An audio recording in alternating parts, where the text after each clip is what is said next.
This is where it gets interesting, because now all of a sudden you're no longer seduced by the conditions in your outer world. In fact, you're seeing the hidden meaning behind everything because you're viewing it from a greater level of consciousness. Right. So sitting in the fire of your guilt, sitting in the fire of your pain, and knowing what to do when that happens, and teaching people that as they begin to lower the volume to those emotions, as they begin to self-regulate, that's the greatest challenge they have in their lives. I mean, people say to me, what do you do in the morning? Well, 2 hours in the morning, that's a lot of time. Well, if I can overcome myself at the beginning of the day, the rest of my day is easy. Because my brain waves are just right. I don't have to work as hard. Yeah, my body's a little fatigued, but I'm between worlds. And so my body's a little tired, but I get up and do it.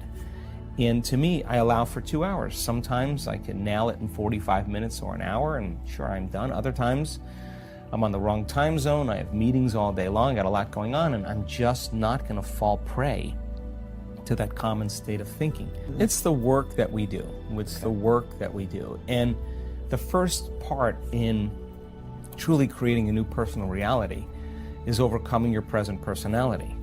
You got to get beyond the normal thinking patterns, the normal urges of action and habits, to get beyond certain emotions that are residuals from the day before. That's the work right there. That's the part you have to overcome. So some days you just kind of slip in and it's magic because you've been practicing, like having a great golf game or a great tennis game or a great run or a great session of knitting. You're in your groove. Other days you got to work a little bit more for it. And for me, what I've learned is those hard days, the days that are the most challenging, are always the most rewarding, because now you're uncompromising to an outcome. And if it takes you an hour to get beyond yourself, to find the present moment, because that's the only place where the unknown exists, the familiar emotions and hardwired patterns of the past are the known, the predictable future in trying to forecast the feeling of every event in our life, what people do unconsciously, is also the known.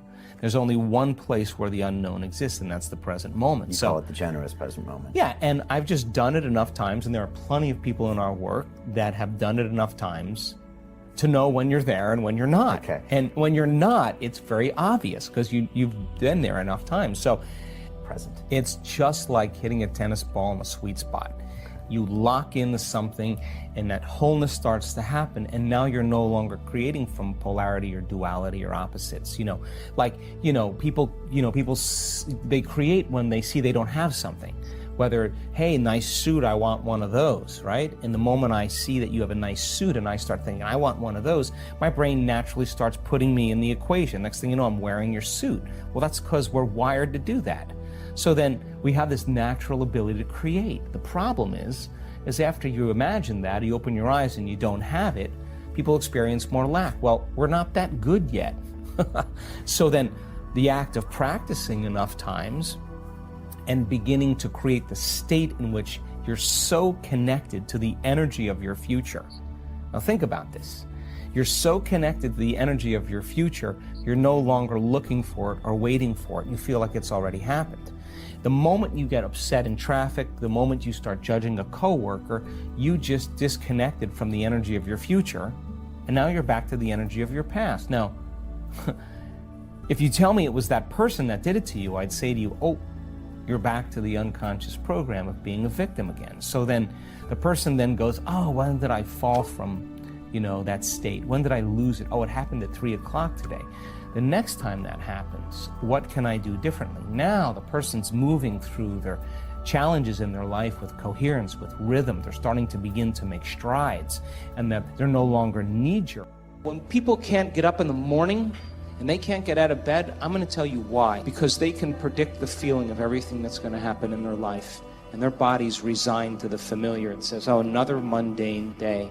But remember when you were a kid and you were going on a field trip? What happened then? You were up and dressed and ready to go before your parents were up.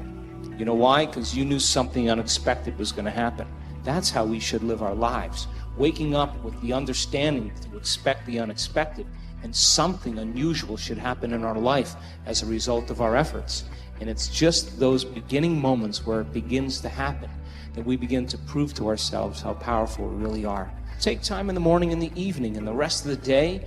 Check in with yourself at certain times to see if you're still in that energy. And if you're not, excuse yourself for a second, raise your energy, and step back into your life. If you keep doing that over and over again, you'll become less frustrated, less impatient, less judgmental. It'll just become something of the past, and you'll be someone else. When you finish a meditation, if you get up feeling the same way as you sat down, nothing really happened. Nothing happened neurologically, biologically, chemically, hormonally, genetically. You're still in the same state of being. But when you get up and you feel like an elevated sense of self, and your heart is swollen, and you have a clear vision of your future, and your energy's different, the question is, how long can you maintain that state? So you're literally broadcasting a whole new electromagnetic signature in that state. Thoughts tend to be electric and feelings tend to be magnetic. And the way we think and feel is what we broadcast into the field. And what we broadcast into the field is our experiment with destiny. So then when you go within and you disconnect from your outer world and you sit your body down and it's no longer experiencing anything and you're not thinking about your schedule, your past, or your future, as I said today, you're being defined by thought. And you're making your inner world more real than your outer world. When you open your eyes and you present yourself to the world, the job then is to not react emotionally to the same conditions in your life, because the moment you react emotionally, you're equal to the conditions in your life and you're back in your past. So then when you fall from grace and you move off that state, then you sit down and you realign. You begin to tune in again and you change your energy again. Now, when I'm going through change in my life, or I have a specific outcome that I want to create, I love to get up early in the morning. That's my time. I'm a 4:30 in the morning guy because that's my time. The rest of the day I'm serving, but I love getting up early and changing, working, and having some time to myself. And I believe that when I invest in myself, I invest in my future. And that time in my morning, nobody bothers me because that's my time. And because of brain waves and brain chemistry, the door between the conscious mind and the subconscious mind is more open. And so if I get up early and I'm kind of between theta and alpha, I don't have to work as hard. I'm not thinking, I just kind of relax into the moment. In the evening, I always ask myself, how did I do? How was one lifetime in one day? Where did I fall from grace? What happened? And so then when I look at seeing how I reacted to someone or something, or I made the choice that I could have made a better choice, I naturally, and we all do this, begin to think, well, if the same situation happened again, how would I do it differently? And that's the act of beginning to come up with a new plan. The act of rehearsing it in your mind begins to install the circuits in your brain, priming your brain so that when the next experience happens, you could modify your behaviors to do a better job in life. That's called plasticity. If you decide, okay, if I'm taking time out of my busy life to emulate the divine, a creator, then if I'm going to create something unlimited, I better feel unlimited. If I'm going to do something magnificent, I have to become magnificent. And if you keep doing that over and over again, it will begin to become more readily available to you. It'll get easier. And so when we're in that energy all the time, that's when the synchronicities and the serendipities and all those wonderful coincidences begin to happen. And it's those coincidences that are feedback in our environment where the field begins to open doors for us. That's what we want to occur.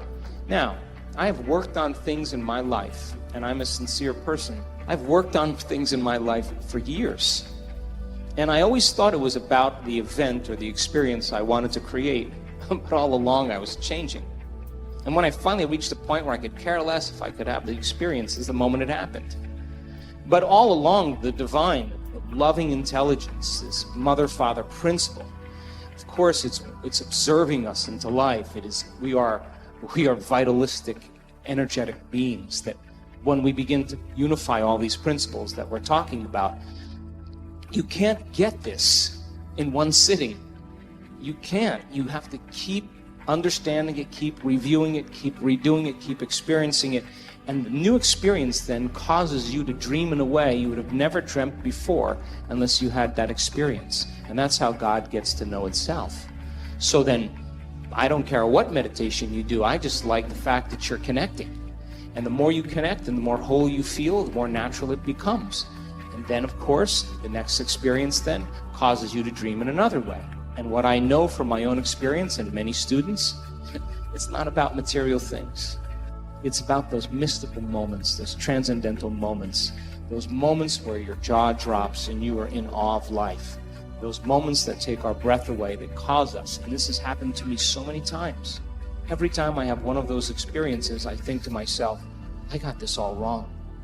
I've got this all wrong. Some veil has been lifted, and now I'm seeing more clearly about the way things really are. I'm curious, I want everyone listening for the next 7 days to try something.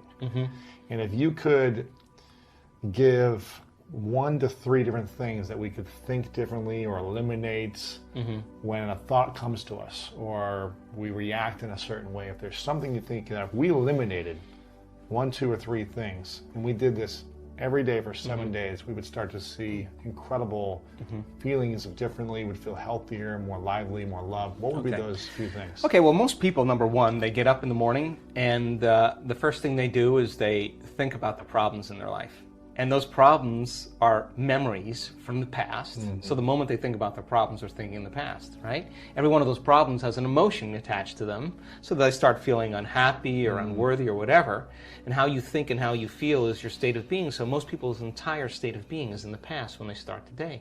So if they're in the familiar past, they're going to live in a predictable future, right? So they get up and they check their cell phone, they check their text, their WhatsApp, their Facebook, they post something on Facebook, they tweet, they Twitter, they check the news, then they go to the bathroom, get a cup of coffee, take a shower, get dressed, check more emails, drive to work the same way, do the same thing. So they're in a program.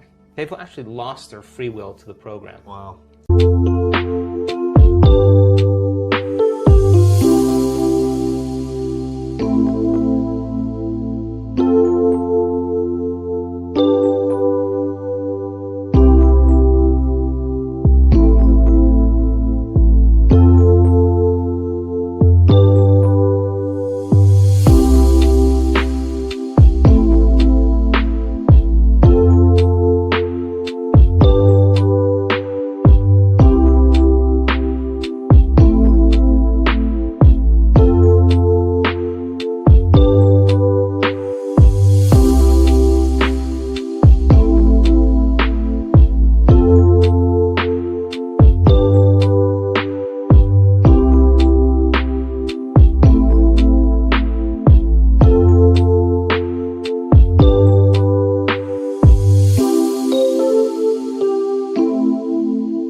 So if you start your day, and you start your day with this simple question, what is the greatest ideal of myself that I can be today? You ask yourself that question.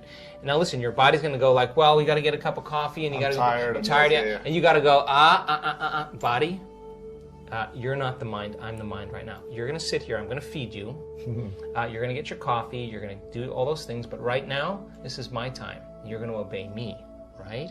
So now, the body's no longer the mind, you're the mind. And so when it wants to get up and you become aware of it, and return back to the present moment, every time you do, that's a victory. Wow. And you're changing some aspect of yourself. So then, ask yourself, I do this all the time, write down 4 thoughts that you're going to stay conscious of the whole day. I can't, it's too hard. You'd be surprised the moment you become conscious of what those thoughts are, how unconscious you've been to them all day, for weeks on end. Write down what you speak, how you speak, 4 things you want to change, how you act. How do you act? Do you complain? Do you blame? Do you make excuses? Do you feel sorry for yourself? That's a victim consciousness. What emotions do you live by? Is it possible that you're so used to living by guilt you don't even know it's guilt, it just feels like you? Do you allow your energy to drop? Become conscious of those states of mind and body and review them and say, this is the old self. Then say, what thoughts do I want to fire and wire in my brain? And start firing and wiring and start feeling it. What behaviors will I demonstrate today? What choices will I make? One day, one lifetime. And just like you did, rehearse them. Rehearse the whole entire thing. Begin to install the neurological hardware in your brain. And if you keep installing it, the hardware is going to become a software program, and you're going to start thinking and acting that way. And then here's the tough part. Can you teach your body emotionally what your future is going to feel like before it's made manifest? And don't get up until you feel that way.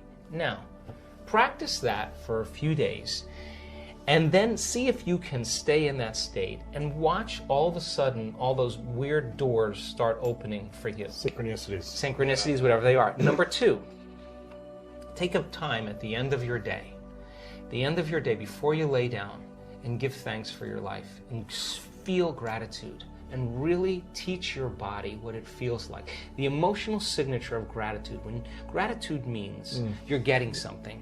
If I give you something that's of value, you would say thank you because you would feel it, right? So when you're receiving, you're giving thanks. So gratitude is the ultimate state of receiving.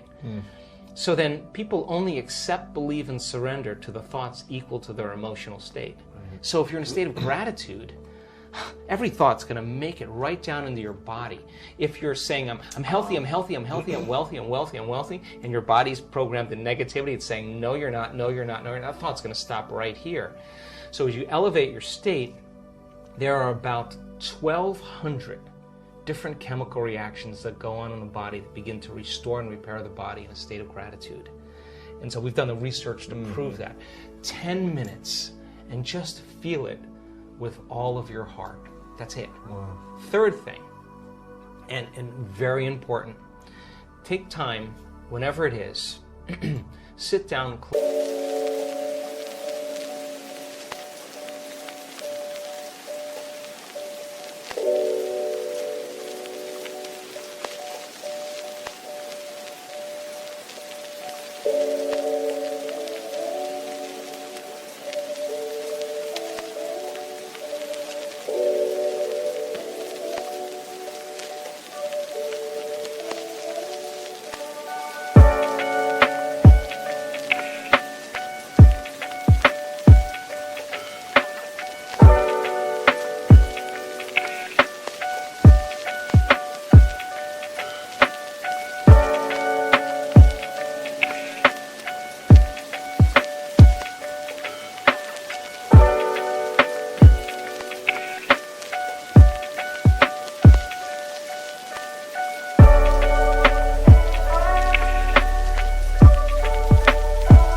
Close your eyes and begin to just open your awareness to the space around you and just sense it and pay attention to it and become more aware of it. The act of opening your awareness begins to reduce the stress hormones and creates more coherent brainwave states. And I'm doing it right now, and it's just a practice. Yeah. It's just a practice. And the more you do it, the better you get at it. Wow. Who's been your greatest teacher? Ooh, life, no doubt about it. I believe that life is our initiation. I mean, I do my best to see my life as a reflection of my mind, and I think that life is our greatest teacher. Reflection of your mind is essentially like what you've created is a reflection of how you've been thinking. Yeah, exactly. So if you're showing up sick physically, then that's what you've created in your mind. Look, I don't believe that germs make me sick. I believe I make me sick. I do. I mean, there's no germs with my name on it out there. I mean, they're called opportunistic bacteria because they're waiting for an opportunity for your immune system to be compromised. And so, for me personally, you have to ask myself this question every day. At what point do I stop believing that I create my life? What is that point? So I'm always pushing that envelope a little bit more. So for me, I think life is our initiation. We don't need to go to any ancient school of wisdom in the Himalayas. Our life is our initiation, and when you meet the challenges in your life from a greater level of mind, you're going to begin to move through those initiations. And what is the side effect of that? Wisdom. And that's what we take with us, being wise. Powerful.